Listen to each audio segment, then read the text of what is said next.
Okay. I got a Christmas present. Yes. Hey, that's fancy. It's belated. But the nice thing about it, I don't have to have a light up here to shine on my notes. Because it already shines and it's less paper, so I'm going green here. 175 Yeah, exactly. Yeah, because it's like I had to have the font this big in order to see it. Now all I have to do is just, The reflections in your glasses. Yes. Yes. Exactly. I wonder if I can. Yeah, I won't try that. I won't try without the glasses. Anyway, we are going to start into the book of John. Now, this study is not going to be necessarily exhaustive, because if it's an exhaustive study, then I exhaust you also. And I don't want to do that. So we're not, we may not go verse by verse in every chapter like we normally do a lot of times, but what I want to do is I want to hit a kind of a theme within the chapters. We may not even do every chapter. I don't know yet, because there's 20 some, I don't remember, 23, 24 chapters or something. So anyway, so we're going to kind of, jump around a little bit with some of that and all too. So I encourage you to read the book of John again. There's some of the chapters that are in John that'll take you like 7 minutes to read because they're pretty short. So I encourage you to kind of do that. When I say Jesus, what comes to mind? The word. Okay, the word. Okay. The cross.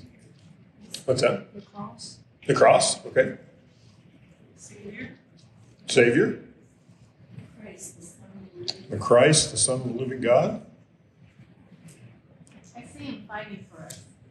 Okay. So you see him fighting, kind of being that advocate. Sure.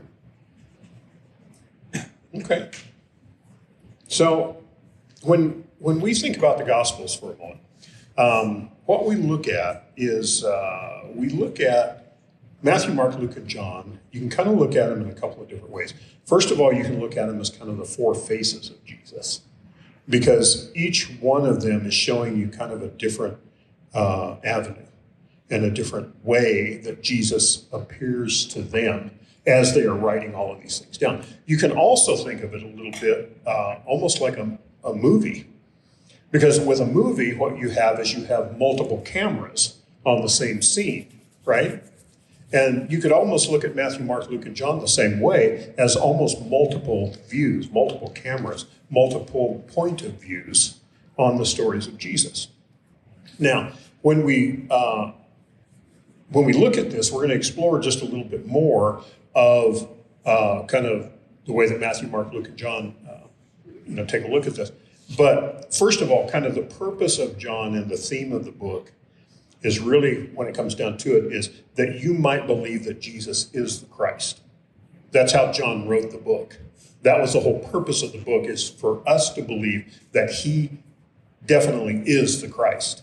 And when he wrote it to the Jewish people, he wrote it in such a way that that is the same thing, that Jesus is the Christ, that he is a person. John begins by saying that he is an uncreated person, if you can kind of think of it that way, because he always was, he always will be. So he is an uncreated person. And John starts off by talking about Jesus, who was not created, but anything has a beginning, that everything that has a beginning got to the beginning through him. Okay? So in him was life. And he starts off talking about the Word becoming flesh, and we're going to go into that in just a little bit. Now, just a side note here for a minute. Okay, so in the Old Testament, God dwelt in the midst of his people. So when his people came out of Egypt, they came into the desert. Where was it that God's essence and presence dwelt? Okay, in the tabernacle, right? So as they're walking through the desert, pillar of fire by night, pillar of cloud by day, right? They're walking through the desert. God's given them a big umbrella. He's shading them so that they are not all going to keel over when they're walking through the desert. And then, if you know anything about the desert, when the sun goes down, it gets very cold. So then he's got a pillar of fire. So the pillar of cloud and the pillar of fire, they dwelt over the tabernacle. So as we've studied before, how it was that all of the tribes camped around the tabernacle when they set up camp. Remember, they're 2 million people is what we're talking about. So it's a lot of people. They had to be very orderly. They were put together in certain areas in certain ways. Okay, so in the tabernacle, what we have is we have the holy place, and then we have the Holy of Holies. And the Holy of Holies held the Ark of the Covenant. Only the high priest could go into the Holy of Holies once a year. He had to have pomegranates on the borders of his robes. He had to have bells on the borders of his robe, because if he went into the Holy of Holies and he was unclean, God would strike him dead. But the problem was that nobody could go in and get him if he was dead, right? So what they did was they tied a rope to his leg, and if the bell ever stopped ringing, they would pull him out. So in this particular case, what the high priest had to do is, whether he was standing still or not, he still was jingling those bells. Otherwise, he would be doing something, and all of a sudden he'd be pulled back out, right? Because they thought he was dead. Okay, so the high priest is in the holy place, or in the Holy of Holies, and he goes in there to do that. Now, we have talked about the tribes. We've talked about the way that they camped. And remember that it actually, the way that they camped almost looked like a cross. Remember that? We showed a picture of that a couple of weeks ago. And all of the tribes that camped on the four sides, north, south, east, and west, they all had an emblem. We talked about that when we were talking about this, the sons of Jacob, right? That turned into the 12 tribes. So on the east side was the tribe of Judah. And their symbol was what? You remember? Lion. A lion. Okay, very good. On the west side was the tribe of Ephraim. I don't expect you to know this, but does anybody know what their symbol was? It was an ox or a cow. On the south side was Reuben, which was a symbol of a man. Okay, so, we're talking about the banners that they had up there. So it was a symbol of a man. And on the north side was Dan, and his symbol was the eagle. Okay, so we had the lion, the ox, the man, and the eagle. Now, this has something to do with what we're talking about. We're talking about John tonight, but there has something to do. But remember, we took a little bit of a side track here for just a minute. Okay, so in Jewish tradition, Judah was the lion. It's interesting because if you look in Ezekiel has the vision, right? And he has the vision of the four living creatures with four faces. And guess what those faces are? The lion, the ox, the man, and the eagle. Okay? Revelation, if you look at the book of Revelation, also there's the living creatures, which is a lion, an ox, a man, and an eagle. See, God doesn't do things by happenstance. He always has a purpose. He always has a reason. And it's up to you and me to kind of find out that reason sometimes. Now, if we look at the Gospels, when Matthew wrote his Gospel, his main thrust was the King of the Jews, because he goes on and on and on all the time about that it might be fulfilled. So you find that a lot in Matthew, and Matthew writes for the Jews. And when he writes for the Jews that it might be fulfilled, and the king, his symbol would be the lion. So, you see all the kings with all the armor and all that kind of stuff, and his symbol would be the lion. And so he spends a lot of time in Matthew telling what Jesus said, okay? Now, remember Mark was very young, and he wrote very quickly, but he wrote for the Romans. And he writes very rapidly, suddenly we went here. Then we went over here, and he doesn't spend a lot of time explaining a lot of things. He just says, we got from this place to this place, and all of a sudden we were in Capernaum, and all of a sudden we were in Galilee. And, that's the way that Mark writes his gospel. He was writing for the Romans. And his whole thrust was Jesus as a servant, which basically is kind of like the ox. The ox is kind of a servant that serves. And so Mark wrote about what Jesus did. Now, Luke, he writes about him as the Son of Man. He writes about him as humanity. And within that, that would be the symbol of a man, his humanity, what Jesus felt as the Son of Man.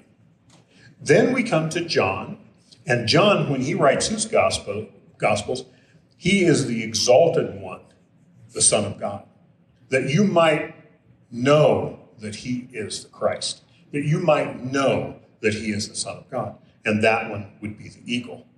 And so Jesus in his totality of who it is. So even within that, within Matthew, Mark, Luke, and John, we still have that same theme that's there. We've got the lion, we've got the ox, we've got the man, and we've got the eagle that comes into play with the Gospels. Okay, now, let's explore John's Gospel a little bit because it's kind of an introduction to his Gospel.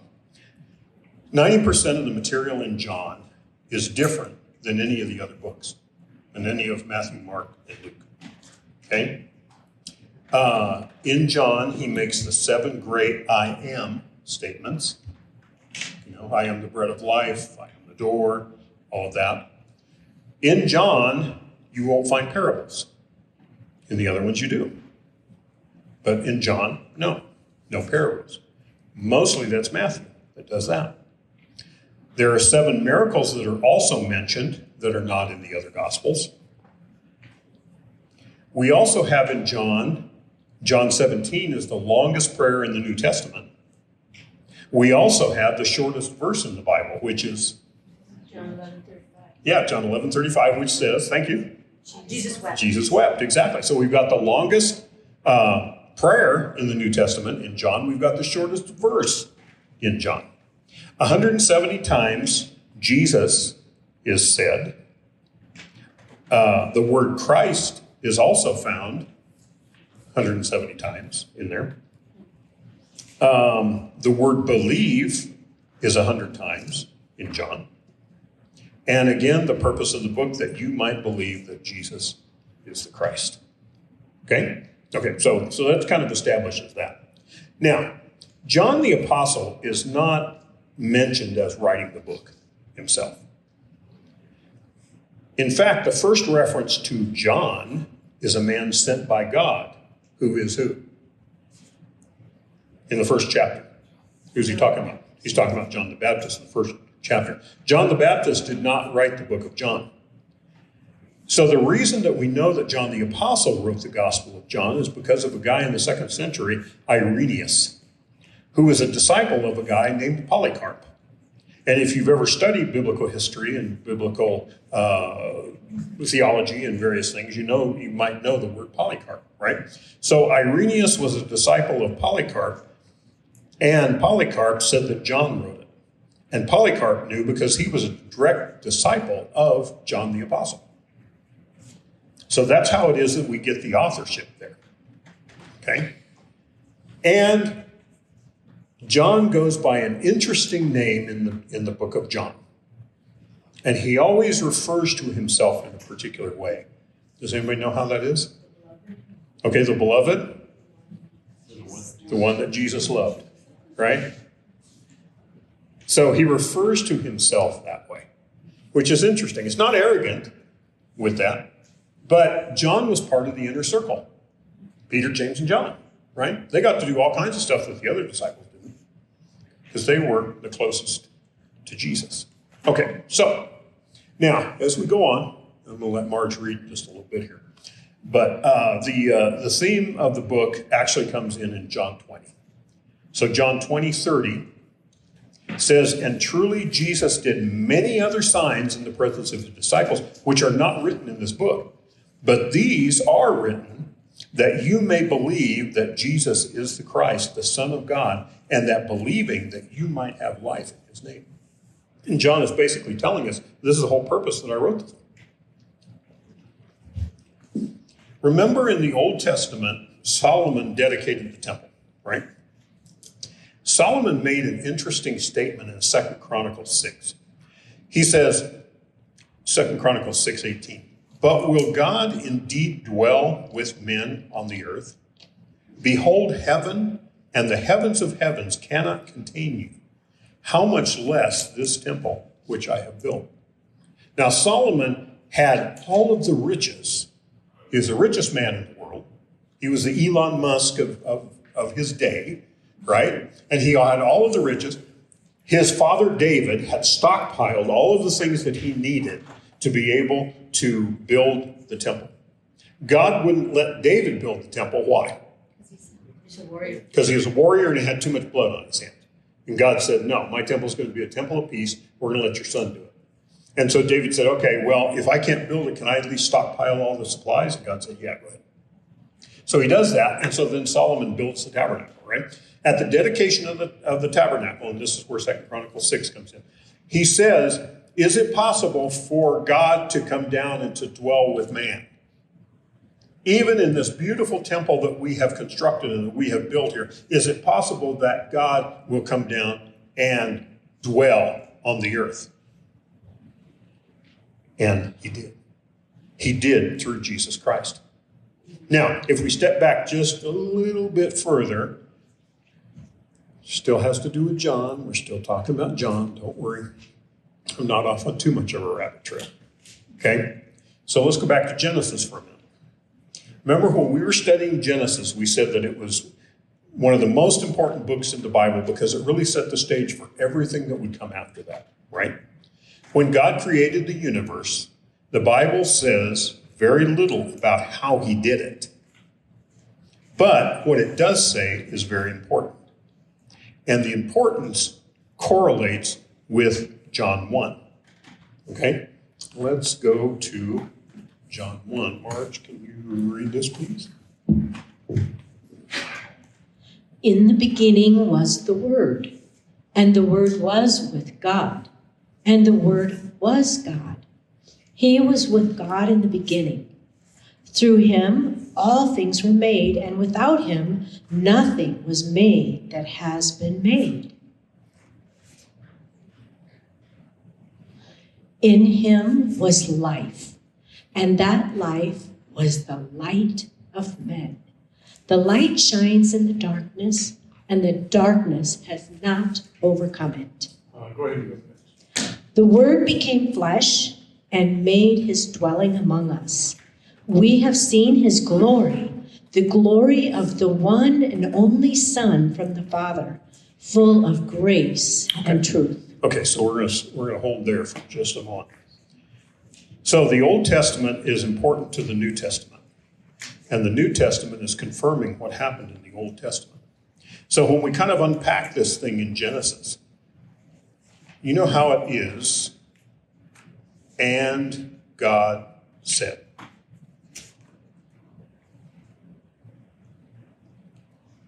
Sorry.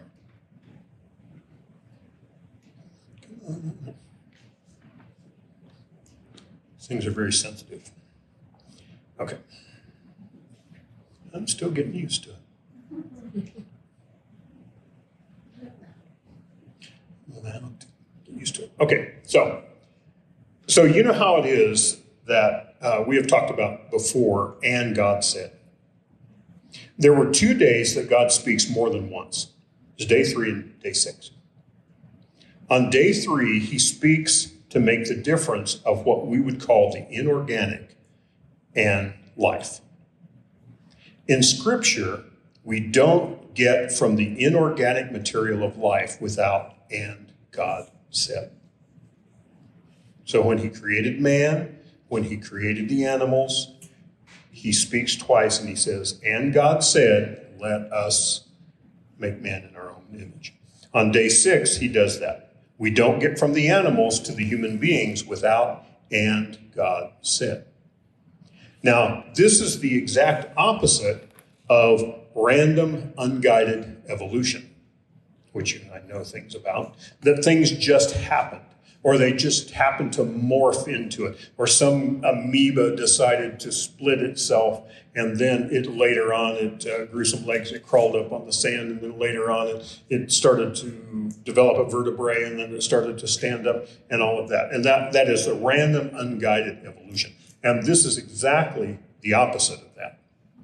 The irony is, is that in all of our 100 trillion cells of our body, we've talked about this before, is the longest word ever discovered, the human genetic code. 3.5 billion letters long, which we call what? DNA, exactly. All of our DNA is different. Even if you have identical twins, their DNA is different. So, how is it that when we look at the 3.4 billion letters in the genetic code, and we ask, where do we come from, that scientists will tell us by chance and necessity that we just evolved? Right? The worldview of naturalism says in the beginning was mass energy that somehow exploded, and they can't tell us where it came from, and all of that produced in the universe, and all of that produced the universe and mankind and the earth. The other worldview, of course, is that mass energy is not primary, but it's derivative. In other words, it came from some place, and we know that that place came from God. Now, when we go back to John, he says, in the beginning was the Word. So instead of the primacy of mass energy, we have the primacy of the mind, of God's mind. In the beginning was the Word makes infinitely more sense than the naturalistic view. And this is the whole thing that John was getting at within that, okay? Now, as John continues on, and we're going to talk more about this in a minute, the Word became flesh and dwelt among us. That word dwelt there, if you look at it actually in the Greek, it means tabernacle. So, the Word became flesh and tabernacled among us. In the same way, the tabernacle in the wilderness, and God's presence was there. So Jesus was the incarnate God. God sent Jesus to the earth, and he became flesh, born of the Virgin Mary, right? He becomes flesh, he becomes a man, he becomes the God-man, and he's sent there, and that's what John is getting at when he says that the Word became flesh, tabernacled among us, and we beheld his glory, and the glory of the only begotten Son of the Father, full of grace and truth. And so what we've got is we've got a significance there. It's the power of the spoken word. And the power of the spoken word is calling things that are not as though they are. God spoke the world into existence without any matter and without anything. He just spoke and it goes into existence. Okay? So the power of the spoken word is also what John is talking about here. Calling those things that were not as though they are. Because Romans 14 says, therefore, it is of faith that it might be according to grace, so that promise might be sure to all the seed, not only to those of the law, but also to those who are of the faith of Abraham, who is the father of us all. And verse 17, this is Romans 4 again. As it is written, I have made you a father of many nations, in the presence of him whom he believed, God who gives life to the dead and calls those things which do not exist as though they did. So God was talking about Abraham here and calling things into existence because he told Abraham and Sarah, you're going to have a child. And they said, we're too old. But he said, no, don't doubt that, because I'm calling into existence things that were not as though they are. And that's the way that it is in yours and my life. There are things that we have been believing God for that have been extremely tough. And sometimes we have gone through those things for years, believing those things. And what I think that we need to start doing is we need to start calling those things into existence by calling them as God already has done them in our lives. Now, I'm not getting off into some weird mystical name it and claim it type of a thing here, but I'm talking about what Paul is talking about here in Romans when he says that God called things into existence which did not exist. So if you have relatives, for instance, that have fallen away from the Lord or that need to come to the Lord, I think that we need to start calling those into existence. We need to start thanking the Lord We're already bringing them into the fold. In our healing, we need to start calling that into existence and saying, Lord, by your stripes, I am healed. By your stripes, I know that you are able to take care of this. Okay? Okay, so there are things in our lives that are like that. Maybe it's a new job that you need. Maybe it's healing. Maybe it's salvation of a loved one, whatever it is. Okay? Okay, so let's go on just a little bit. So John says, in the beginning was the Word. And the Word was with God. And the Word was God. And when we look at this, the Jews would refer sometimes to God as the Word. And the Greek word here is logos. There was also another word in Hebrew called mamre. Okay? But what we're going to talk more about here is we're going to talk more about the Greek for just a moment with logos. And we've already learned that the Jews had such high respect for God that they would not speak his name. Right? And remember, they would not speak his name, Yahweh. And they would leave certain letters out of it so that the heathens could not speak his name because they had such respect. Okay? So they would call him Adonai or Hashem, meaning the name. Sometimes in their commentaries of the Old Testament, they were called the Targums, they would call him Mamre, the word in Hebrew. Okay? Then, as we come into the New Testament, we've got the Greeks there that use the word logos, Logos. Okay? The Greek philosophers believed in the world of design and predictable patterns. They believed that the sun rose and set. They believed that the seas would change. They believed in the stars in the sky. They believed that the lengths of the days, and all of those things were predictable. When the sun went down, the stars came out. Right? When the sun came up, it was the beginning of the day. When the sun went down, it was the end of the day. They believed in all of that. So these things were predictable and they were calculated, and they were able to keep track of them. Therefore, they asked the question, what was the order? What was the predictability? What was the symmetry? Where did it come from? And they used the term logos. They used it as a cosmic spiritual principle.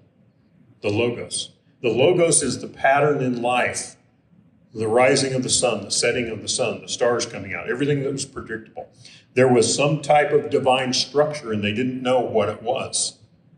So in the Greek, logos means the word. But also, it was for the existence of the logical behind that thing. It was almost like our instruction manuals, you know. Now, I could ask the guys in here, if you get a new tool, how many of you read the instruction manuals all the way through? Brian, yeah, Brian does. Of course he does. He's a mechanic, so of course he's going to read it all the way through, right? I mostly just look at the pictures. See, IKEA was tailor-made for somebody like me. It's like, don't confuse me with all the words. Let me just look at the pictures and, yeah, okay, well, I can figure that out, you know, for the most part, right? So that's kind of the way that the Greeks were with logos. It was kind of their instruction manual for figuring out the cosmos and figuring out why things were the way that they were, okay? And so the instruction manual is aligning myself with the design of whatever product it is that I've picked up and that I'm trying to use, right? And the very best way to do that, of course, is to read the instructions. And then that way you don't lose a finger. So the Greeks said, what if the universe has a logos? What if the universe has a reason for life that we may need to align ourselves with? And if we do, it will go well with us. And on the bad side, they would lose a finger, basically, right? And so that's kind of what they had. They had people that were the Stoics, for instance. That was the Greek thought that accepted anything that came to you, no matter how bad it was. Oh, well, that's just life. That's the way it is, right?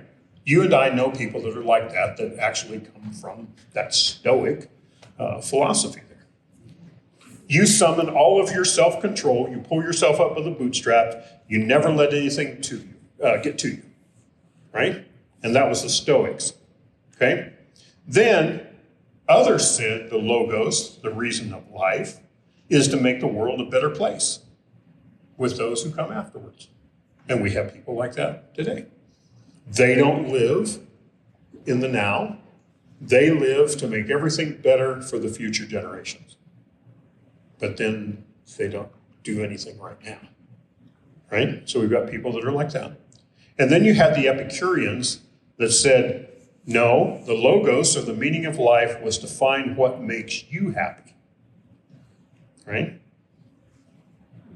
How many times have you heard somebody being interviewed, I just want my kids to be happy, right? Maybe you've said that.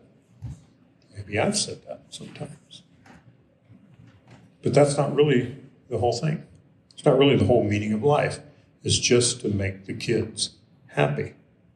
Okay? So up until this time in history, both the Greeks and the Eastern religion believed that the heart of the universe was impersonal. There was only a cosmic spirit behind things, and you must align yourself with it in order to become a moral person, or to be a strong person, or to be an intelligent person.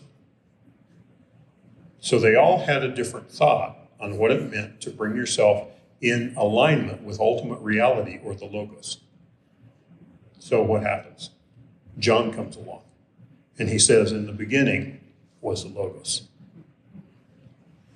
And the logos was with Adonai, Yahweh. And the logos, let me tell you, was God. And that's how he starts out his book. He is speaking not only to the Jews, but he is also speaking to the Greeks. He's speaking to the Romans. He's speaking their language. He's saying basically, if you really want to know what AI is, you've got to go to the maker, to the creator, right? If you really want to know about artificial intelligence, you better go to the real intelligence. Okay? That's the way that it would be if we were speaking about that today. And that's what John begins to say, and begins to bring to the beginning of his book. Yes, there is a logos, but it is not a set of cosmic rules. It is a person. Okay? So John was saying, get rid of the idea of all the elites, that in order to know the cosmic ultimate reality, that you had to be intellectual or a philosopher or Stoic or Epicurean. You don't have to know the principle. You have to know the person. And that's what he comes in alignment with. And that is the heart of reality. And so he begins from the first, from the beginning, before time existed, from the authoritative origin was the Logos. And the Logos was with Theon, God, and Theos, God, was the Logos. Okay? Now, he goes on, let me see. What is the next slide, Kurt? Okay, just leave it there for right now. Okay, so John goes on. And in John 1:11, he says, he came to his own, and his own did not receive him. Okay? You know that verse. The first time in verse 11, the word own is neutral in the Greek. The second time, it's masculine. So he came to his creation. His creation received him. Jesus comes to earth as a man, and creation receives him. If he walks by a fig tree and the fig tree is not producing, what's he do? He curses the fig tree and it doesn't produce anymore, right? Because he created the fig tree. If he comes to a situation that he's on shore and the guys are all out in the boat and there's a big storm. What's he do? He steps out on the water and he walks on the water. Why? Because he created the water. So in other words, his creation received him when he came because he was the master over that. In the second chapter, he's going to turn water into wine. He is able to turn that water into wine because it's part of the creation, and the creation received him. So he could walk on water because he formed it. He could silence the storm because he was a great meteorologist. He could tell fish to jump into the nets because he was an expert angler, right? He could raise the dead because he was the breather of life. He could multiply the bread because he was the ultimate baker, right? He came to his creation and his creation received him with no problem. But in the second part of that verse is masculine. Then the idios, mankind, did not receive him. You can almost say it like the idiots didn't receive him, right? So maybe John's writing a little bit tongue-in-cheek at that point. So he came to creation, creation received him, but then he comes to mankind, and mankind does not.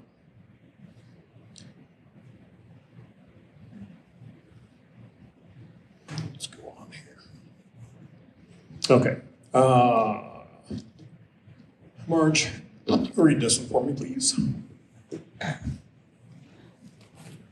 Beloved, do not believe every spirit, but test the spirits to see whether they are from God. For many false prophets have gone out into the world. By this you will know the Spirit of God. Every spirit that confesses that Jesus Christ has come in the flesh is from God. And every spirit that does not confess Jesus is not from God. This is the spirit of the Antichrist, which you have heard is coming and which is already in the world at this time. Okay, so this is actually another book that John wrote and talks about this. By this, you're going to know that Jesus came in the flesh. And by this, you're going to know that every spirit that confesses that Jesus Christ has come in the flesh is of God, and those who don't are not. And we've got plenty of that goes around also, okay? Remember in John 1:14, again, it says that the Word became flesh and tabernacled or dwelt among us, okay? Now, as we start to wrap things up here, when you're looking at the first chapter of John, it starts with all of this. It starts with,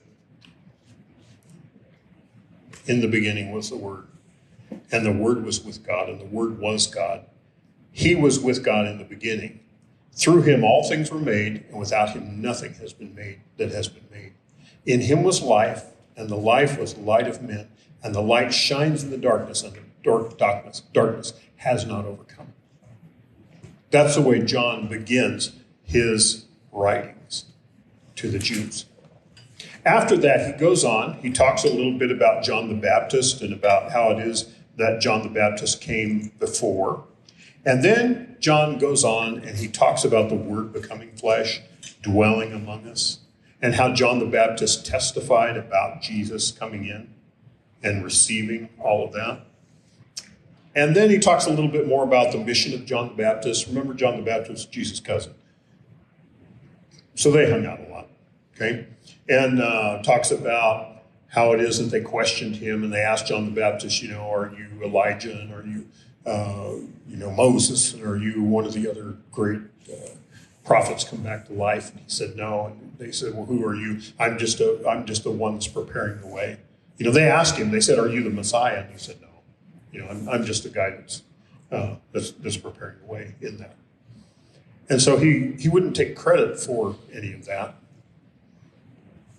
because he knew who the Messiah was. But it's interesting because as you look at the story, John the Baptist comes to Jesus. Remember, again, they were cousins. Now think about this, not biblical characters as much as think about them as human beings. You and your cousin, and your cousin comes to you and says, are you the one that the prophets talked about, or should we wait for another? Isn't that interesting, the way that he says that to Jesus? Are you the Messiah, or should we keep on looking? And what's Jesus say? He says, I'm him. Can you imagine that? He says to John the Baptist, I am God incarnate. I have come down from God. I am God in the flesh. I am the Messiah that has been told about for thousands of years. I am the one.